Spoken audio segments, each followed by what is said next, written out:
It's conservative assassin, truth stay shining, busting on you wizards so the truth stay climbing. It's conservative assassin, truth stay shining, busting on you wizards so the truth stay climbing. It's conservative assassin, truth stay shining, busting on you wizards so the truth stay climbing. It's conservative assassin, truth stay shining, busting on you wizards so the truth stay climbing.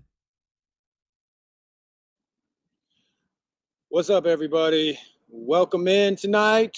Welcome in. Good to have you here, ladies and gentlemen. And that's precisely what I mean, because no other genders are recognized here. So everything else is just retarded nonsense. So at any rate, we're going to continue our discussion that we started a couple nights ago on this lovely Tuesday evening. And we're going to be talking about if a man don't work, he don't eat.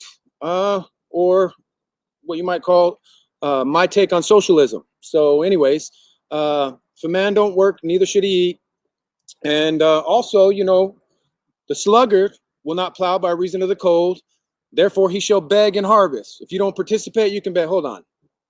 It says there's 1,100 people tuned in. There's got to be something wrong with that. That can't be right.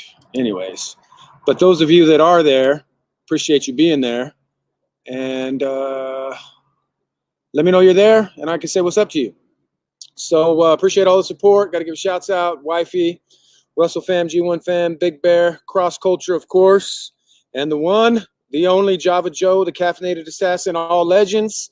Appreciate all you guys' support. Like, share, subscribe, hit the bell to get the notifications when we go live, and leave a comment, and I'll try to get to those. And so this is interactive live stream, and if you would like to participate, you can certainly do that. And so we began last night, a couple nights ago, our discussion on socialism, and we said that, you know, it's out of the closet in America. You know, you got the Bernie Sanders and, you know, all of his minions, you know, with the democratic socialism, and of course they tack on democratic to it to try to make it sound more palatable. But it's all horrible nonsense. And so I'm going to try to do just a little bit of review, and then what I really want to get to tonight is where we left off last time, is evaluating socialism from a moral perspective. And of course, my evaluation of it is that it's not only been proven to be historically evil, but in a philosophical sense, it's an inherently evil system. And, you know, for those who support socialism or sympathetic to it, you must be brainwashed, ignorant, or just an evil person. And it's really that simple. And so just a couple of points here as we kind of bring us back up to speed from where we left off last time. And I said that socialism is the evilest economic system ever devised. It's satanic at its core. It's unconstitutional, anti-American, and it's retarded. And fact, historically, socialism has only destroyed economies and led to tyranny. It is an inherently evil system that necessitates immoral acts and destroys individual human liberty and freedom. And that is my thesis. And so we spent a little bit of time last time discussing what socialism is, or trying to answer the question, what is socialism? And the truth is that most people that identify as socialists don't understand the historical ideas associated with it. And there's a reason for that we discussed, and that's because the historical data, the historical information is suppressed, and a false narrative is propagated, you know, by the satanic conspirators. And, you know, because so many people are ignorant of what socialism actually is and its historical application, you know, they're vulnerable to the false promises and all the nonsense propagated by those who espouse it as a viable economic system. Now, what socialism alleges to do is empower the collective over the individual citizen and business owner, which is bad enough in itself, and we'll talk about that as we go forward tonight, and as we analyze the moral implications involved in socialism as a system. And, you know, the reality, and this is the reality, and I believe that this is a necessary connection between socialism as an economic system, as a philosophy, and what has been bared out historically, and that is that historically what it does is it empowers the tyrant or the oligarch over everybody else. That is the end game for socialism.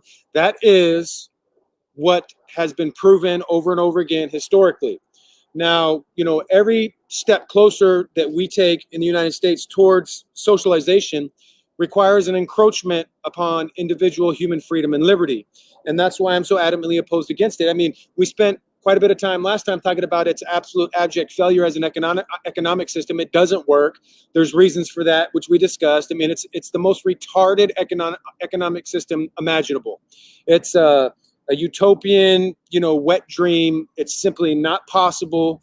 It's just also ridiculous and retarded. And so, getting us up to speed here, last time we talked about what is the connection between socialism and communism, because people nowadays want to draw an artificial distinction between them, like communism bad, socialism good, or they tack the word democratic onto it to try to give it sort of like to make it more palatable, as we've said. But philosophically speaking, there is no distinction. The West has mostly been ignorant on this issue, but there is no real difference. The distinction is artificial, and the differences only lie in where you are on the spectrum of its implementation. And so democratic socialism is just somewhere on the spectrum leading to an absolute tyrannical communism. That's all it is. And so philosophically speaking, there is no real distinction. It's all nonsense. And we discussed last time that socialism, its implementation is simply not possible. The Marxist socialists and the neo-socialists, if you want to call them that, the democratic socialists, have built their entire system on a severely and deeply flawed assumptions, and most critically being the retarded notion that that it's possible to convince everyone to abandon their natural tendency to embrace personal freedom and ambition. It's all nonsense. And so that's what socialism entails. That's a fundamental assumption behind socialism, that somehow an entire global population will willingly relinquish their individual liberty and freedom and control over their own destiny. Never going to happen. Never going to happen.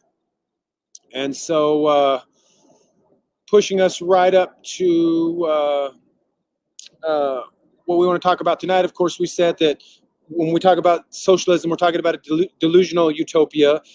In reality, it's a dystopia in disguise. It's a satanic political ideology geared towards the end of global domination and global enslavement. That's what it is.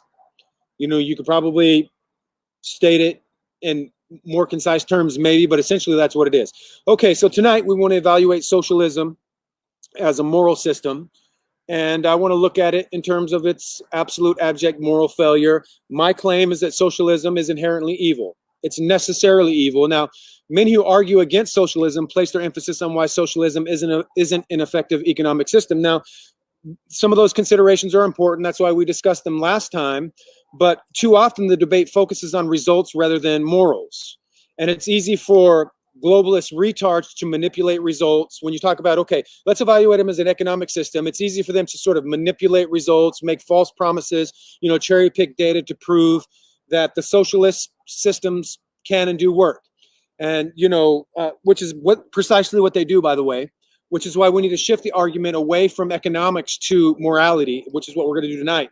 But essentially what the socialists will say, and this is fundamental to the implementation of their whole system, at least in a democratic sense initially, and that is the idea. Now, they may not say it exactly like this. Essentially, they do in some ways, but the idea is if we just had higher taxes, if we could just tax the living daylights out of everybody, all of our policies would work. And, many people, particularly young people, are especially susceptible to all their false promises, free education, free paid vacation for life. Some of these things that we discussed last time, total forgiveness of student debt and so forth. But the reality is, to win the ideological war against socialism, the debate needs to focus on the numerous moral problems with socialism, not its economic inefficiency, which it is gravely, and I would go so far as to say absolutely ineffective in terms of its economic efficiency. But we're going to shift the argument and show that socialism is a horrendous, tyrannical, oppressive, evil, satanic ideology. And so as we head on that trajectory tonight, what is evil after all? there must be something absolutely broke in my software, because it says that there's 1,000 people tuning in. And so, anyways, if you are there and you are watching, thank you for that. Like, share, subscribe, all of that. And so, evil, from a Christian perspective, from my perspective, is that which is contrary to the nature of God, which has been revealed in Scripture in terms of His will. Now, to reject an absolute standard of morality is to accept some form of subjectivism. There is no third alternative. Those are your options. Absolutism predicated on the nature of God is revealed in Scripture, or subjectivism. Every man does what is right in his own eyes. Now, whether or not, something can be justified in terms of someone's particular worldview or not, it is nevertheless the case that there are some things that people find morally reprehensible. The caffeinated assassin is in. Yeah, it says that, but I see your thing there, Joe, but it says that, but I'm suspicious. I think the system's broke or something. But if you're there, if you're tuning in, thanks for tuning in, guys. And so, okay, yeah, so there are some things that people just find morally reprehensible. For example, to violate one's natural, I would say God-given right to live peaceably without being forced to violate our own conscience. That is a basic human right, and to violate that is morally reprehensible. And I think there would be almost unanimity in terms of that. Most people would agree with that, whether they can have any basis to root their moral claims in or not. Most people would agree to that. Now, of course, it is highly immoral to compel people to violate their deeply and sincerely held beliefs by forcing them, using the rule of law or as a means to participate in acts that they deem extremely immoral. A free society cannot properly be considered free if its citizens do not even have the basic right to abstain from activities they believe to be morally wrong. Did you get that? In other words, we should not be constrained to participate in something that violates our conscience, that violates our religious commitments or our faith commitments. And, if people can be forced to engage in that which they deem to be immoral actions, then personal liberty only exists to the extent that the majority of people in society permit it to, which is to say that fundamental human rights don't exist at all. Now, in a democratic Marxist socialist model, all decisions would be directly or indirectly made collectively with the whole populace in mind. Now, what this means is that by definition, all or nearly all economic decisions would be made by the majority. That's what that means. Because the idea behind democratic socialism is that it's a democratic process, and whatever the majority decides, majority rules. So if the majority decides that abortion is right, then everybody else is constrained by the socialist system to participate either indirectly through taxes and so forth, or directly by being made to administer abortions, etc. And we could enumerate just the list is endless. Every decision has moral implications involved in it. And so, so by definition, as we said, all economic decisions would be made by the majority. Now, of course, this is extremely problematic in that in a society in which people have different moral values, which is an obvious observation, those that make up the majority view then press their moral commitments upon everybody else, for lack of a more sophisticated way of saying it. Or to say it the other way, the reverse of that are those that are in the minority must inevitably participate in activities they are morally opposed to, including many activities that violate their religious beliefs and commitments. We could talk about birth control. I already mentioned abortion. We could talk about healthcare, which is loaded with all sorts of moral implications. We could talk about education, which is loaded with all sorts of moral implications. And so, almost all decisions made by the majority on behalf of the collective has moral implications. For example, the relationship between parents and their children. You know, in America, excuse me, parents have long enjoyed significant protections guaranteeing their right to instill the values in their kids that they believe to be most important. However, in a socialistic system, that would become impossible to achieve. You know, education and professional development would be determined collectively by the majority.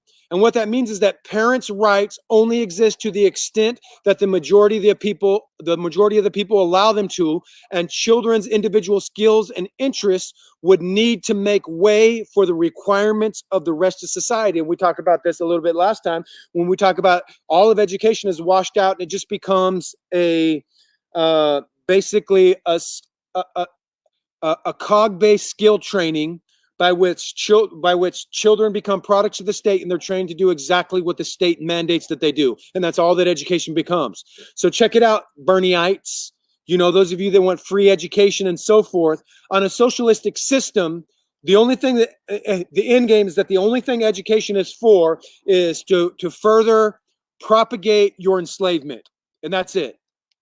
And so, you know, in a socialist economy where all industries are planned and controlled by the collective, there would be, of course, a mandated incentive for schools to push children into those fields which the collective believes they would be most useful rather than where their interest lies. Now, what this means in basic language is that you do not have any control over your own destiny.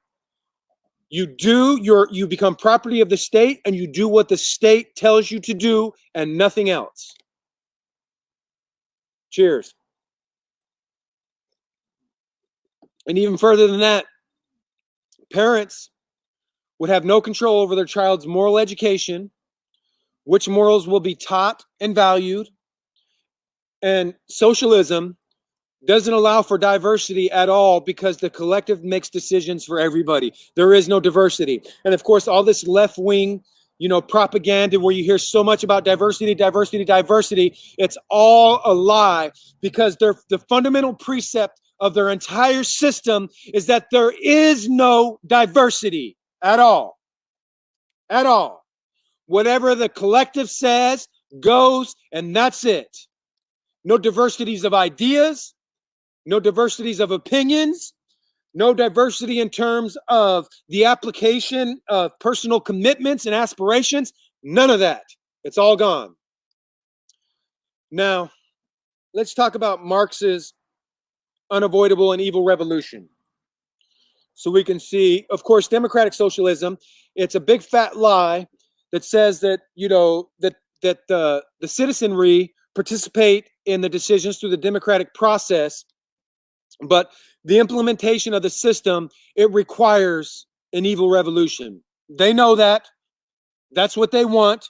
What do you think all this pop propaganda and push and false flags to disarm the American public is about? It's all about preparing America for an evil, socialistic, globalistic, communistic revolution. That's not conspiracy theory. That's fact. Now, you may not like that, but I don't care. That's fact. And if you're a little socialist weasel who thinks Bernie Sanders is the Messiah, then I don't want you here. You can get out of here.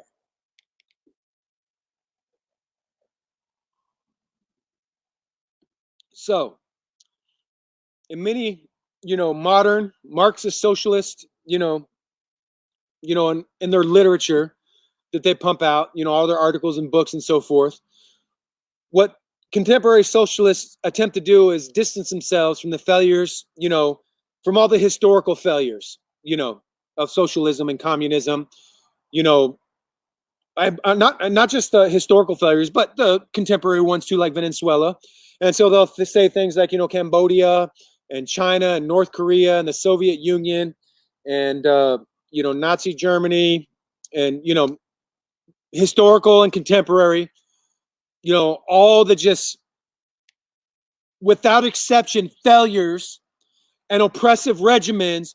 They'll say that, you know, they try to distance themselves from those and say, well, you know what, that is not democratic socialism. That doesn't have anything to do with democratic decision making. You know, what we're pushing for is democratic decision making, not authoritarianism, but it's all a lie. It's authoritarianism in disguise is what it is. Now, let me give you one. Unless those, okay, I'm a property owner, as so many of you are. And I'm also an owner of, you know, I control capital. In other words, I'm a small business owner. You know, I have capital, I have investment, I invest in the business, so on and so forth, you know, and I'm a landowner. And unless those of us who are landowners and who control capital willingly give up our property, just willingly say, there you go, you can have it. Wasn't that excited about it, didn't really want it anyways. Unless we just hand it over to the socialist, you know, neo-Nazi, you know, retards, unless everybody does that, then some kind of tyrannical government or revolutionary action is necessary to transition to a world where all or nearly all property is collectively owned. Marx understood this, and by the way, so does Bernie Bonehead and all the rest of the socialists. You know, and it's totally retarded to suggest that most people will choose to willingly give up their property to help usher in some new socialist, globalist world. Not going to happen. Most people would not give up their property absent from some sort of, or some degree of violence or force or coercion. I can't speak tonight, apparently. Coercion, that's better. Which, by the way, is necessary to bring a socialist state into existence. Mark it down. And I want to say it again. All of the false flag, all of the anti-gun propaganda, it's all to disarm the citizenry so that they can march forward one step closer to their socialist, globalist takeover. Yes, sir. Yes, ma'am. And that is the only genders recognized here. Because everything else is retarded nonsense. How dare you? How dare you criticize my gender spectrum? Because it's stupid and it's retarded and everybody knows it. Now, even if socialism, hey, Sister Joe, I see you there. What's up? My wife is in too.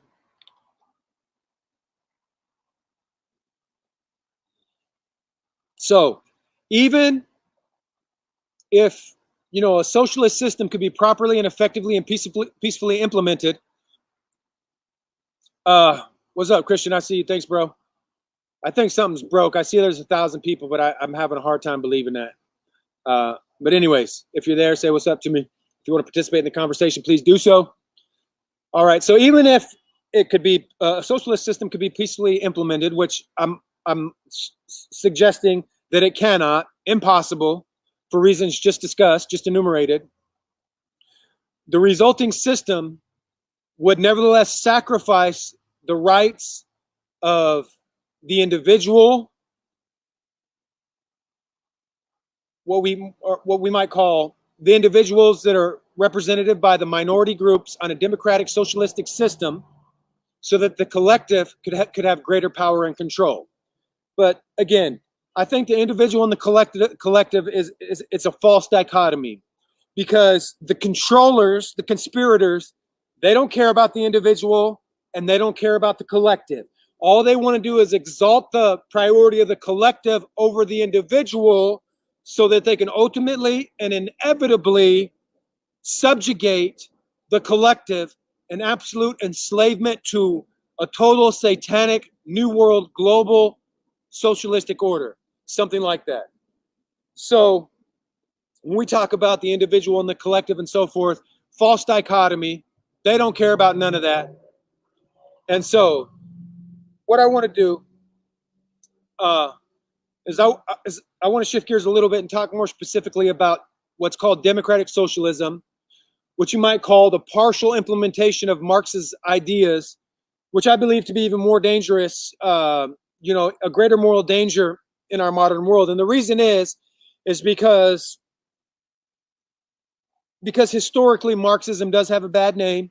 Most people are ignorant of it, but there's been enough historical underpinnings to give traditional Marxism a bad name. And so the democratic socialistic idea is an idea that endeavors to separate itself from traditional Marxism, which, by the way, they don't care to do. It's all a ploy. It's all a game. And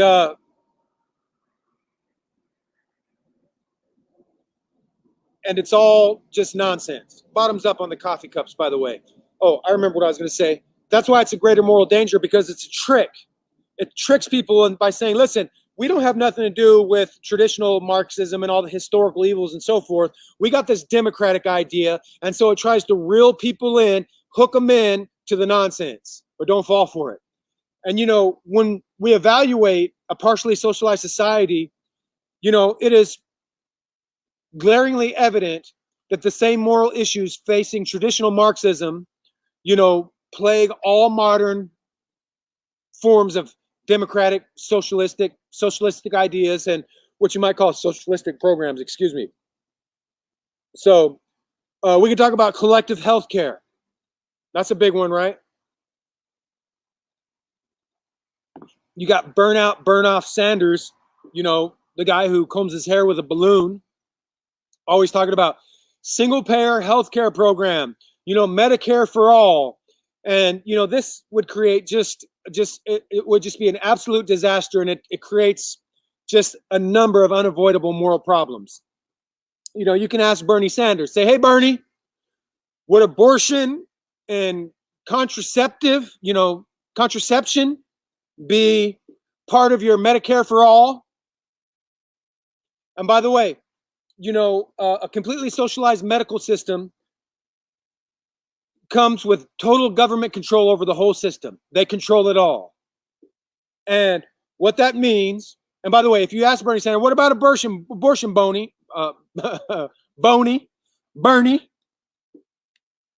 would that be paid for on the taxpayer's dime? Yes, of course it would. And this is a quote that I pulled up from Bernie Sanders' campaign. And it says this, and I quote, Senator Sanders has consistently fought against Republican attacks on fundamental rights of women to control their own bodies. In other words, he fights against pro-life. Yes, he does, because he's an evil douchebag. Okay. And continuing. Senator Sanders will fight to expand, not cut, funding for Planned Parenthood. Of course he will. The Title X family planning program and other initiatives that protect women's health, access to contraception, and the availability of safe and legal abortion. Okay, there you have it. And so what this means is that on a socialist single-payer healthcare program, all taxpayers are required to pay for these services and products which violate their moral convictions. And some of you might say, well, we already do that anyways, but it's not right. That's why I said last time that every step towards socialization is an infringement on our personal liberty and freedom. Yes, all my children are homeschooled, but they take my tax money to fund their satanic nonsense. Yes, they do. In education, in healthcare, and all the way around. All of their nonsense. But of course, what am I saying? What's the point? What's the claim? This is all highly immoral. It's evil to force somebody to indirectly or directly participate in killing babies.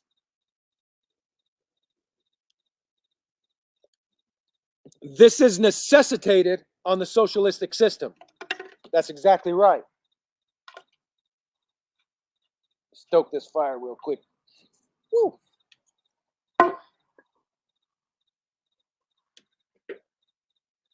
Oh, I wish I'd have did that a little better. All right.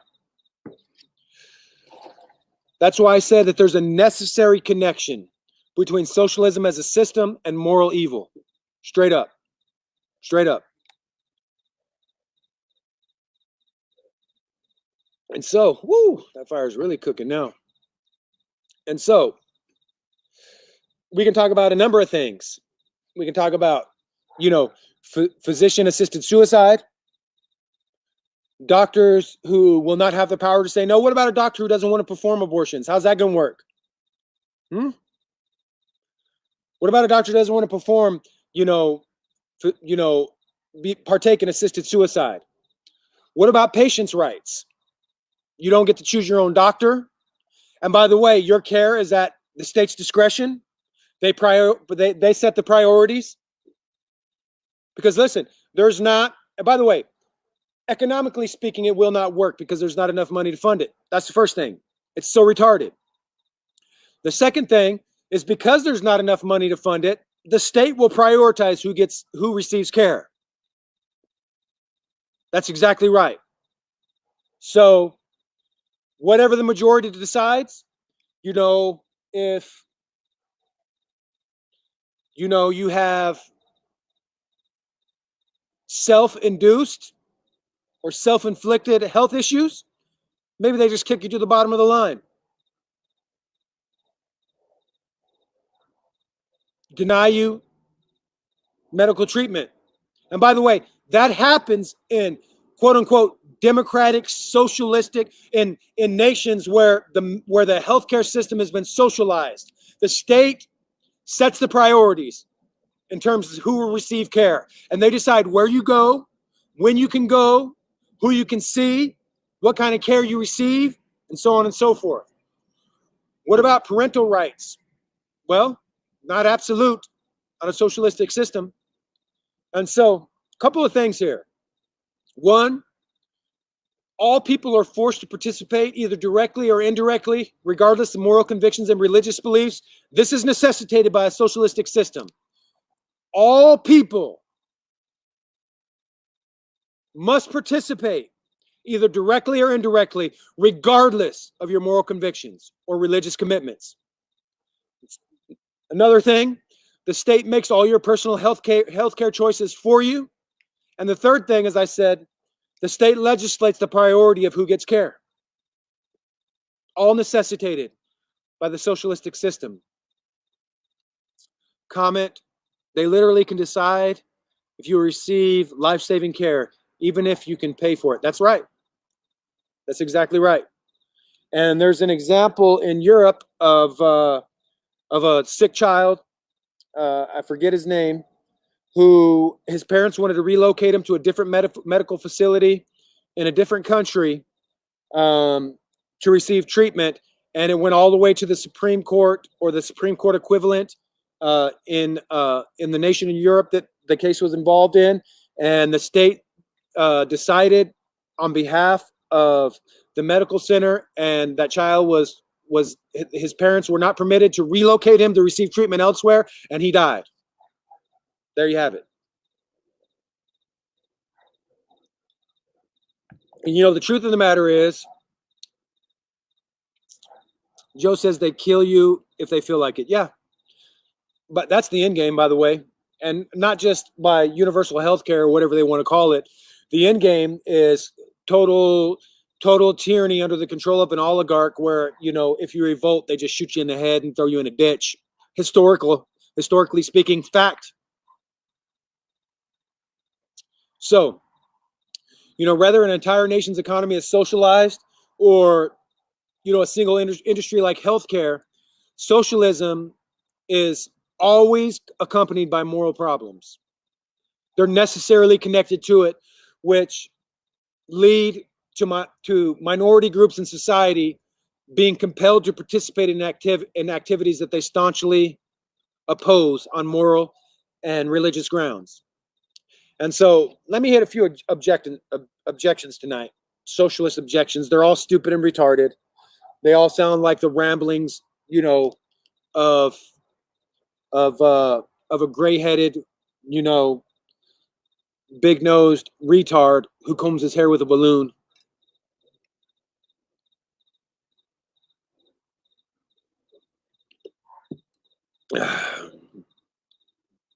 So, objections. So, one of the things that, and I hit on this a little bit last time, a couple nights ago. One of the objections is that socialism is superior to capitalism. Total nonsense. All the historical data points the other way. You know, the socialists, they constantly want to lay moral indictments on the capitalistic system and try to prop their system up as a system that does not have the alleged moral issues that they try to lay on capitalism. And you know, when they make this argument, or when the socialist makes the argument that socialism is superior to capitalism, you know, what they're assuming is that their model will work without any historical evidence at all. In fact, all the historical evidence suggests otherwise. All the historical evidence shows that socialism is a complete disaster, both economically and morally. And, you know, are certainly some moral trappings concerning the capitalistic system. You know, everybody knows that. But the point is that they're not necessary. You know, there's moral trappings as there is in any particular in any particular philosophical system outside of the pure Christian system or worldview given to us in Scripture. And even that, there's still moral trappings involved, but the moral trappings involved in them are due with the carnal fallen nature of man, not with the system itself. And it's the same thing with the capitalistic system to a degree, and that the capitalistic system, there's no necessary connection between capitalism and immorality. There's just moral trappings by which people endeavor to exploit the system, motivated by having immoral motives and so forth, but there's no necessary connection. And you know, when socialists make the claim that their system is superior to capitalism, they have no evidence to support that at all. It's all conjecture. It's all conjecture. And, you know, as I said a moment ago, there's no necessary connection between the capitalistic system and the moral trappings involved in it, but there is a necessary connection between immorality and socialism. It is inconceivable that it could be otherwise for reasons already stated. Okay, another objection that you might hear, and it sounds so retarded on the face of it, but socialists are retarded and they make this argument. And that is that there's nothing evil about forcing people to violate their deeply held moral beliefs.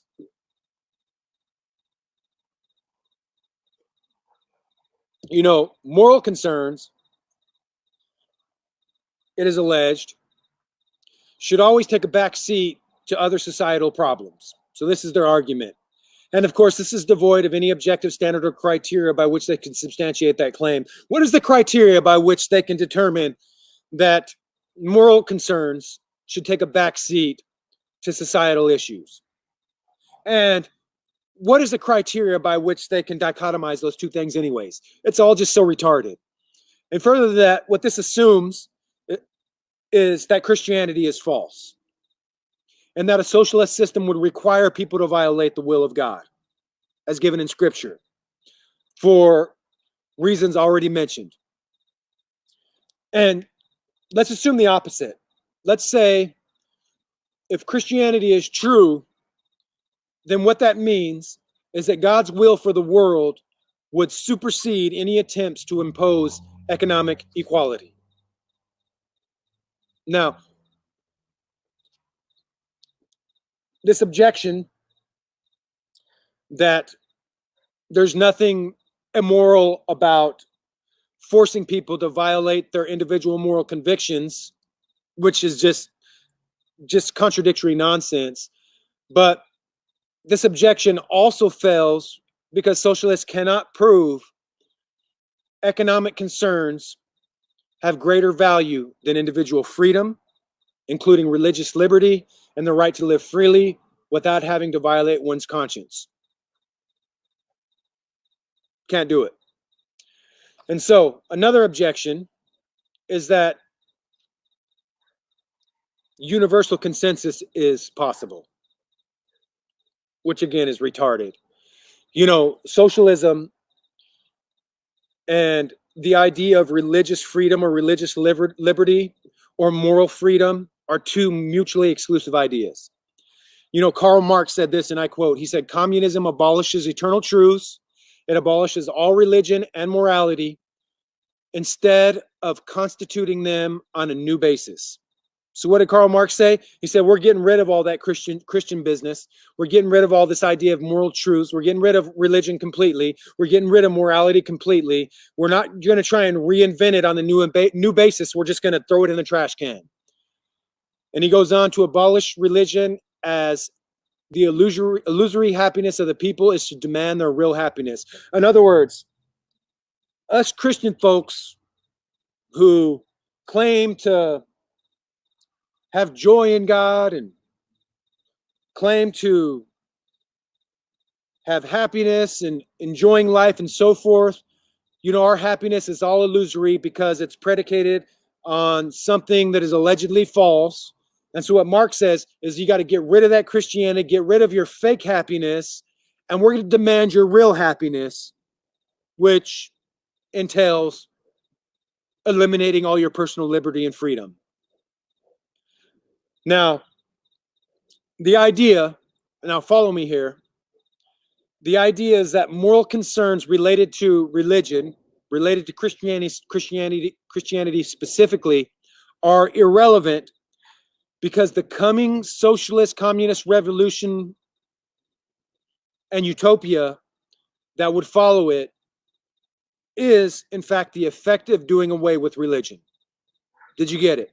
So in other words, it goes like this.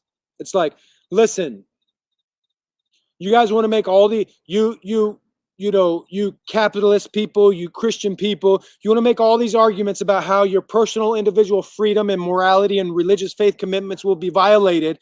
Well, that's not really a problem because the socialist utopia is going to get rid of all of that Christianity business anyways. So any moral argument that's predicated on any sort of a faith commitment is irrelevant. And that essentially is the argument.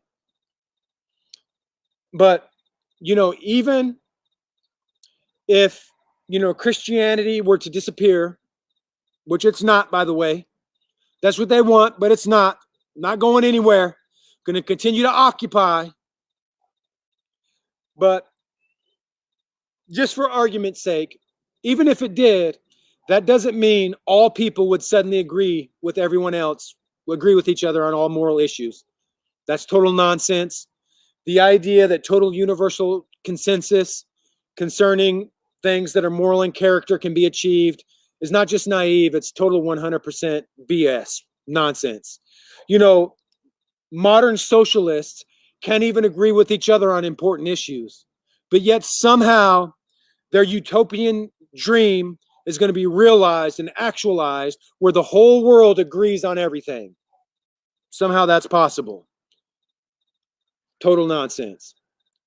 And so all socialists do is offer nonsensical speculations, but they can't provide any support for the radical predictions of the future.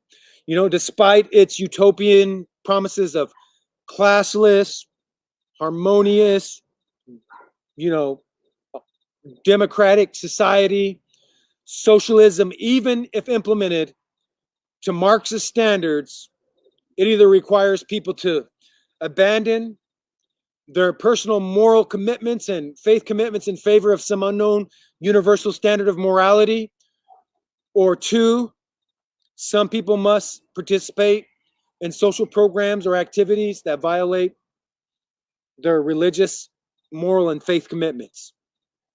There are no other alternatives. That's it. That exhausts the alternatives. Such an arrangement is mandated. And so, you know, only those societies that place more value on limiting wealth disparities than they do on individual liberty and freedom of conscience and freedom of religion, only those societies can adopt socialism. And so socialism must fail. It always has, it always will. Historically, fact. Contemporary examples of it, fact. And the reason is because it violates essential and incontrovertible aspects of human nature. You know, whatever problems exist in a capitalistic society, they pale in comparison to the moral tragedies that accompanies the socialistic ideology, which is why it must be avoided at all costs. To do so otherwise would be to perpetuate a wicked and evil ideology on a free people and a free society. Straight up. Now,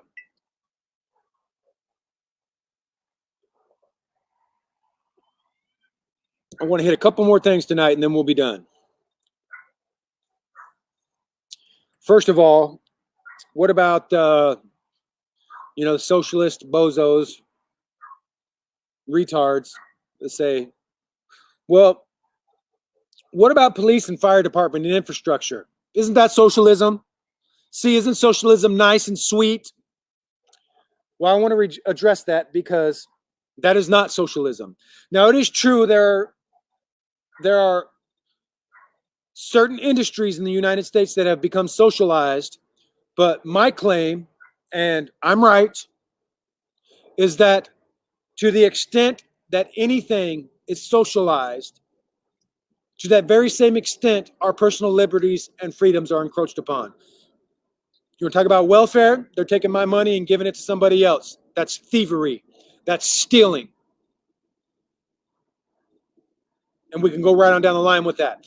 But what about things that seem necessary, like police and fire department, the criminal justice system, infrastructure? Aren't these examples of socialism? Nope. And, the thing is in their incessant propaganda, to move the United States left towards, socialist globalism, it is claimed that this country is already partially socialist, which I just stated is true. It's a true claim. Should not be so, though. We need to desocialize every socialistic advancement that has been made, and we'll be better off for it. Straight up. And so, in their urgency to fool us, what they do is they stretch this argument to include institutions that are decidedly not socialist, claiming them to be socialist, like fire department, so on and so forth. I got a quote from Burnoff Sanders, and he said this, quote, "When you call your fire department or police department, who do you think you're calling? These are socialist institutions." That is a lie, because Bernie Sanders is a liar. And so, not true. The police and fire departments, as well as infrastructure, are most definitely not socialist institutions. Now, this is not that hard to follow. It's simple. So, and the reason why people fall for this stuff, look, I'm going like this, and somebody's going to say, Illuminati, Illuminati. I'll do it like this.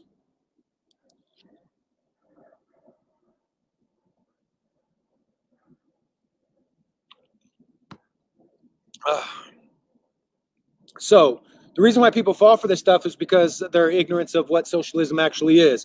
And so socialism is all about the redistribution of wealth. That's what it's about.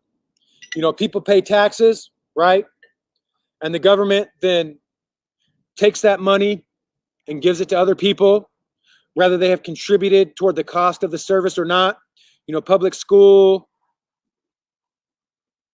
food stamps, any form of universal basic income. These are, referred to or often referred to as transfer payments. The government takes money from individuals and gives it to those that it wants to support or wants to get votes from, really. Burger flicking fun. Yes. I'm trying to understand the joke. Maybe you can help me out with that joke. Burger flicking fun. Maybe that's a reference to getting paid $15 an hour to flip burgers. Anyways,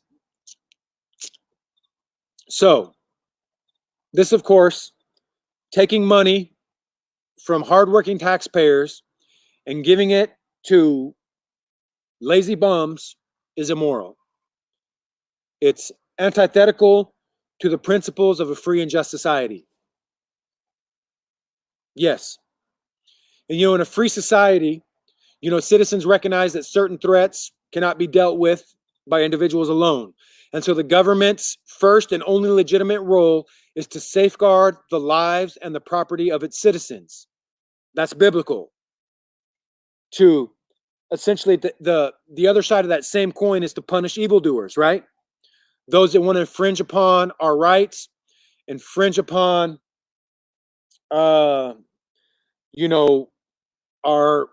property, our personal welfare, our safety.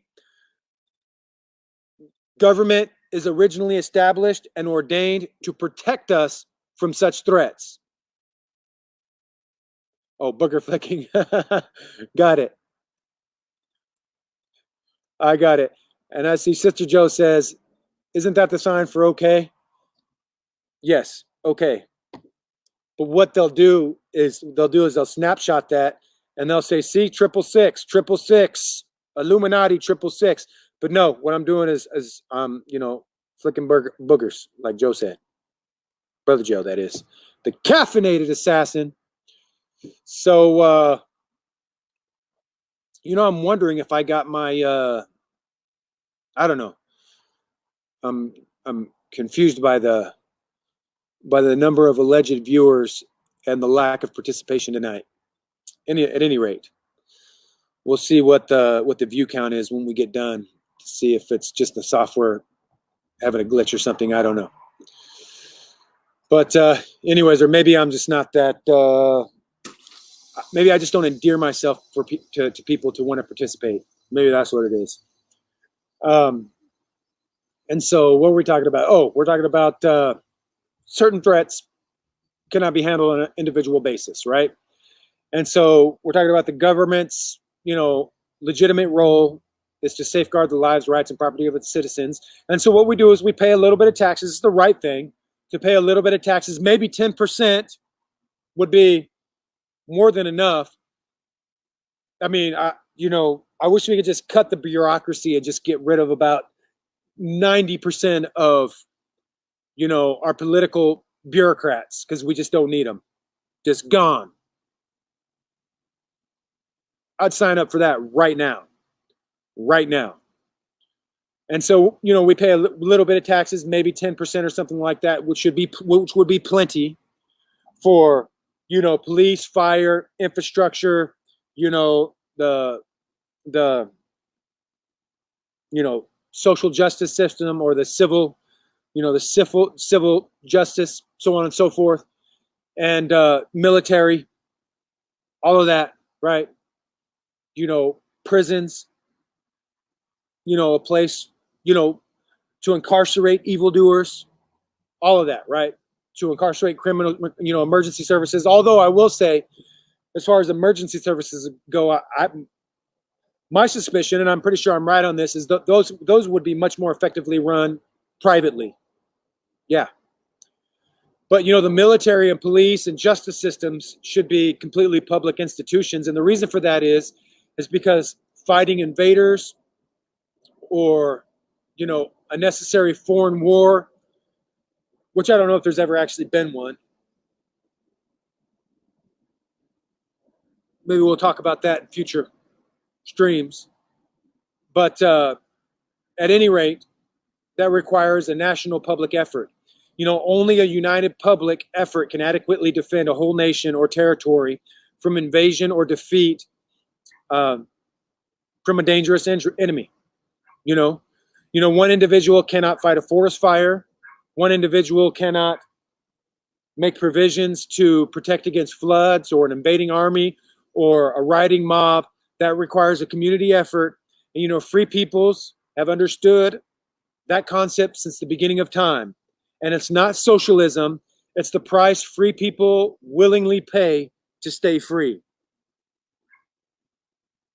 And that's what it is. You know, so as I come down the home stretch and prepare to land the plane tonight, I just want to hit one last important and fundamental thing. What does the Bible say? You know, socialism, for all its, you know, popularity, contemporary popularity, you know, it's not biblical. As we've already shown, it's not a legitimate model, either economically or morally for society, and it's certainly not a legitimate biblical model.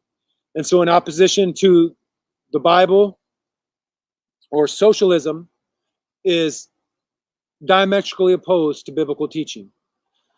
You know, the Bible promotes the idea of private property and issues commands to respect it.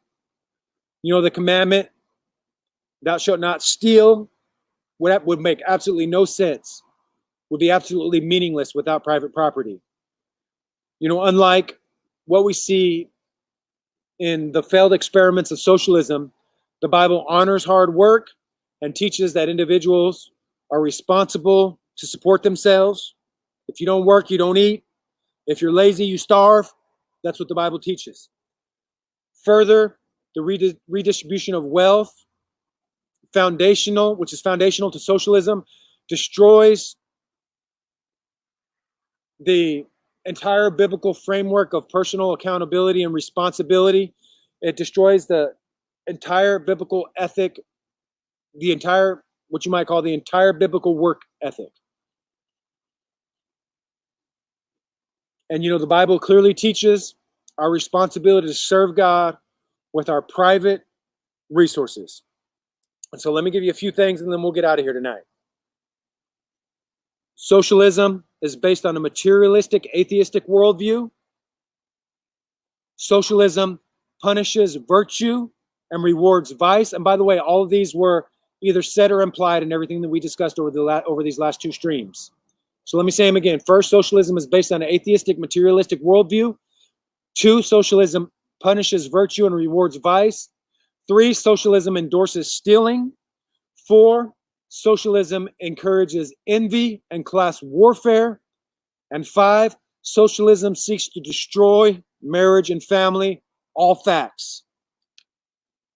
And so, to the socialist crowd, you know, what Bernie Sanders describes as utopia, you know, the utopian wet dream of the evil, thieving criminals like Bernie Sanders, what they describe is nothing more than a dystopia, an absolute tyrannical march towards globalism and satanic enslavement. There is nothing Christian about socialism at all. So with that, we're going to get out of here tonight. Appreciate you guys tuning in. God bless. Socialism is stupid. You know, the concomitant to that would be capitalism, and maybe I'll do some streams coming up on the moral virtues of capitalism. But with that, we're going to get out of here tonight. Thanks for tuning in. God bless. Christ Servative Assassin out. Soli Deo Gloria. It's Christ Servative Assassin, truth stay shining, busting on you wizards so the truth stay climbing. It's Christ Servative Assassin, truth stay shining, busting on you wizards so the truth stay climbing. It's Christ Servative Assassin, truth stay shining, busting on you wizards so the truth stay climbing. It's Christ Servative Assassin, truth stay shining, busting on you wizards so the truth stay climbing.